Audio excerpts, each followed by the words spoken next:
En las próximas dos presentaciones hablaremos sobre el tratamiento de la diabetes. En la primera de ellas hablaremos sobre el tratamiento general y sobre el tratamiento de la diabetes tipo 1 y en la segunda sobre el tratamiento de la diabetes tipo 2. Como veremos, hay ciertas peculiaridades. Dentro de los objetivos del tratamiento de la diabetes, de forma general, lo que pretendemos es, por un lado, normalizar las cifras de glucemia. Además, lo que queremos es prevenir con esa normalización de las cifras el desarrollo de complicaciones tanto agudas como crónicas y con ello mejorar la calidad de vida del paciente, prolongando también la supervivencia. Además, no debemos olvidar que en la infancia es fundamental un tratamiento adecuado de la diabetes, dado que la insulina y la glucosa son necesarias para garantizar el crecimiento y el desarrollo de los niños. En cuanto a los objetivos del control metabólico en adultos, de forma general, decir que la cifra de hemoglobina glicosilada que debemos conseguir debe ser inferior a 7. La glucemia perprandial, el objetivo es que esté entre 80 y 130 miligramos de decilitro y la glucemia postprandial por debajo de 180 miligramos de decilitro. Sin embargo, esta cifra de hemoglobina glicosilada, estas cifras de glucemia, no son no sirven para todos los pacientes. Cada persona, en función de sus características, va a necesitar un tratamiento más o menos estricto. De hecho, en algunos casos se considera como adecuada una cifra de hemoglobina glicosilada en torno a 7,5, 8 e incluso ligeramente superior. Como norma general debemos conseguir una cifra de hemoglobina glicosilada cuanto más bajo mejor, pero sin hipoglucemias, ya que, como hemos visto en la presentación anterior, las hipoglucemias también tienen su riesgo. Para decidir un control más o menos estricto hay diferentes factores. Por un lado, el riesgo que tenga esa persona si presenta una hipoglucemia, el riesgo de tener complicaciones. Imaginaos una persona mayor, tiene una hipoglucemia, se marea, se cae y se fractura la cadera. Eso va a suponer mucho más problema que tener una cifra de glicosilada un poquito más alto. Por tanto, en esos casos tendríamos un control menos estricto. También depende de la duración de la enfermedad. No es lo mismo una persona que tiene diabetes en ese momento y que tiene 15, 20 años a una persona que tiene el diagnóstico de diabetes con 80 años. En ese caso, la probabilidad de desarrollar complicaciones va a ser mínima y por tanto podemos mantener un control menos estricto. También hay que pensar en la expectativa de vida. Un paciente que tiene, por ejemplo, un cáncer terminal con una expectativa de vida muy baja, no es lógico ni adecuado intentar tener unas cifras de glucemia muy ajustadas por el riesgo de hipoglucemias. Por el contrario, una persona que tiene toda la vida por delante, en ese caso sí que debemos intentar mantener unas cifras de glucemia y de hemoglobina glicosilada cuanto más bajo mejor. Además, es importante la presencia de comorbilidades asociadas. Si hay estas comorbilidades, seremos más laxos. También la presencia de complicaciones vasculares establecidas. En esos casos también seremos más laxos y podemos permitir una hemoglobina glicosilada más elevada. También depende el que nos decantemos por un mayor o menor control estricto de la diabetes en base a los recursos y también el soporte que tenga el paciente. No es lo mismo una persona joven o una persona no joven pero que tiene apoyo familiar que una persona que no tiene ningún tipo de apoyo familiar ni social y si tiene una hipoglucemia podría tener repercusiones importantes. Y también no debemos olvidar las preferencias del paciente. Un mejor control glucémico requiere la realización de más controles de glucemia y de más administración de insulina, mayor número de dosis, así como una serie de actuaciones desde el punto de vista dietético y del ejercicio. Si una persona no quiere realizar ese tipo de tratamiento, debemos de ser más laxo y debemos de respetar su decisión. Como tratamiento general de la diabetes, decir que se basa en 4 pilares. Está la dieta, está el ejercicio, está la educación diabetológica y está el tratamiento farmacológico. Respecto a la dieta, decir que una persona con diabetes debe tomar hidratos de carbono. Es un error que muchas veces se comete pensar que una persona como tiene diabetes no debe ingerir hidratos de carbono.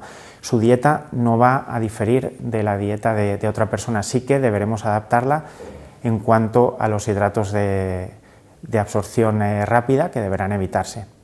Además, le daremos toda una serie de recomendaciones para adaptar dicha dieta. Debemos tener en cuenta también las preferencias del paciente y el origen del paciente. Un paciente, por ejemplo, que provenga de otro país y que tenga otras costumbres, también debemos adaptar la dieta que le propongamos a esas costumbres. Por otro lado, otro aspecto importante es el ejercicio físico. ¿Por qué? Porque reduce las necesidades de insulina, mejora la sensibilidad a la insulina y reduce las cifras de glucemia. En general, se debe tener en cuenta también, al igual que en el caso anterior, las características de la persona. No podemos exigir o recomendar el mismo tipo de ejercicio a una persona que tiene 20 años que a una persona que tiene 60 o 70 años. Además, es fundamental la educación diabetológica. Hay que formar a los pacientes, hay que educarlos para que ellos mismos sean capaces de autotratarse. Esto debe ser multidisciplinar por parte del personal facultativo, personal de enfermería, actuación también de psicólogos, de forma que lo que se pretende es que el paciente sepa valerse por sí mismo ante una situación de hiperglucemia, una situación de hipoglucemia y también a la hora de realizar intercambios de alimentos. Por último, fundamental, el tratamiento farmacológico, que es lo que nos centraremos un poco más en esta presentación. El que vamos a ver aquí es el tratamiento de la diabetes tipo 1. La diabetes tipo 1 tiene unas peculiaridades. En la diabetes tipo 1 hay un déficit de insulina. Lo que pretendemos es un control metabólico. Si tenemos un déficit de insulina, lógicamente vamos a tener que administrar insulina porque no hay otra opción terapéutica. Pero además no debemos olvidar lo que he comentado anteriormente, la educación para el autotratamiento, las recomendaciones de ejercicio físico y dietéticas. Dentro del tratamiento con insulina hay que saber que existen diferentes tipos de insulina. Unas insulinas que se llaman prandiales, que son las que se administran cuando el paciente ingiere alimentos, y otras insulinas que se llaman basales. Dentro de las prandiales tenemos los análogos de acción rápida, la insulina Lispro, la insulina Aspart, la insulina Glulisina, y la insulina rápida, que también conocida como regular.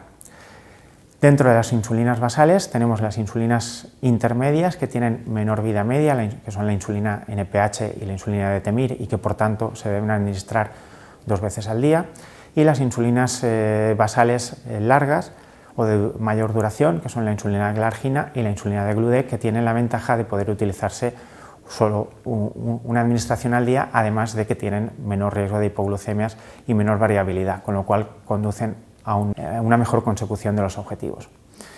Aquí lo que tenéis representado son las diferentes insulinas con el momento en el que comienzan a realizar el efecto, el pico del mismo y la duración. Esto es importante tenerlo en cuenta a la hora de recomendar el número de ingestas y de recomendar también las pautas de insulina. De preferencia serían los análogos de acción rápida porque tienen un inicio mucho más rápido que la insulina rápida, ya que esta habría que administrarla al menos 20-30 minutos antes de iniciar la ingesta para que comenzara a hacer el efecto, y además la ventaja de los análogos de acción rápida es que su duración es menor, de forma que se evita solapamiento en caso de que el paciente administre 2 dosis de insulina. Dentro de las insulinas basales tenemos las de acción intermedia, como la NPH, que presenta una desventaja y es que realiza, aparte de la menor duración, es que tiene un pico, y sobre todo las más utilizadas son la insulina glargina y la insulina de Gludec.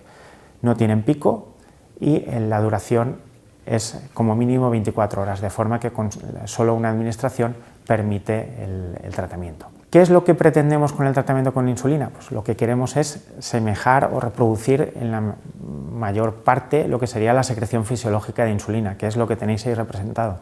En condiciones normales se produce una secreción de insulina constante para mantener la glucemia dentro de los límites de normalidad, entre 80 y 100 miligramos de decilitro aproximadamente, y además en aquellas situaciones en las que comemos, por ejemplo, ahí tenéis representado el desayuno, la comida y la cena, lo que se va a producir es un aumento de la glucemia. Lo que hace el organismo, lo que hace el páncreas es producir un incremento de la secreción de insulina. Por tanto, un tratamiento para la diabetes tipo 1 sería aquel que semejara esta situación. Con las insulinas actuales es relativamente más fácil que con las insulinas que había hace unos años. Se debe administrar, por tanto, una insulina basal para mantener lo que sería la glucemia constante a lo largo de las 24 horas del día, y además una insulina prandial cada vez que el individuo ingiere alimentos, que lo que hará es contrarrestar la subida de glucemia.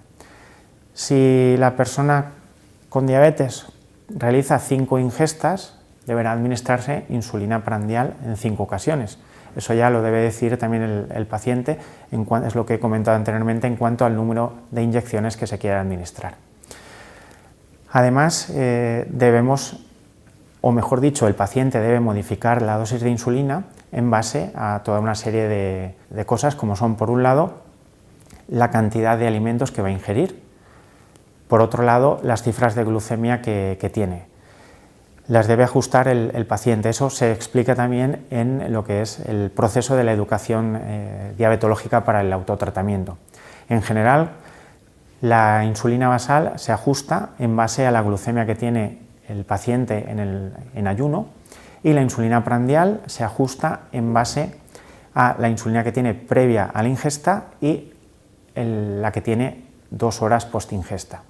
Además, también debe tener en cuenta, como he comentado, el tipo de alimentos que va a ingerir en cuanto a la cantidad de hidratos de carbono. En cuanto a la administración de la insulina, en la actualidad lo que se utiliza son lo que tenéis en el centro de la diapositiva, que son las plumas precargadas de insulina, que permiten ajustar la dosis, van de 1 en 1. Antiguamente se utilizaban jeringuillas, y hay también la posibilidad de administrar la insulina en forma de una bomba de insulina. Esto no está disponible para todos los pacientes, pero sí en aquellos los que lo precisan. Además, la insulina se debe administrar en las zonas que tenéis ahí alrededor de lo que sería la zona del ombligo, también en los muslos y lo que serían los brazos. Y es importante ir cambiando la zona de administración. También están en desarrollo otras posibilidades terapéuticas, como son el trasplante de páncreas-riñón y el trasplante de islotes pancreáticos, que han avanzado mucho en los últimos años. Y además está en desarrollo, que es seguro que dentro de pocos años estará ya también disponible, la posibilidad de la regeneración de la célula beta mediante diferentes tratamientos, o también la posibilidad de células madre que se diferencien hacia la célula beta. Hasta aquí todo lo que os quería comentar respecto a la diabetes tipo 1. En la siguiente presentación hablaremos sobre el tratamiento de la diabetes tipo 2.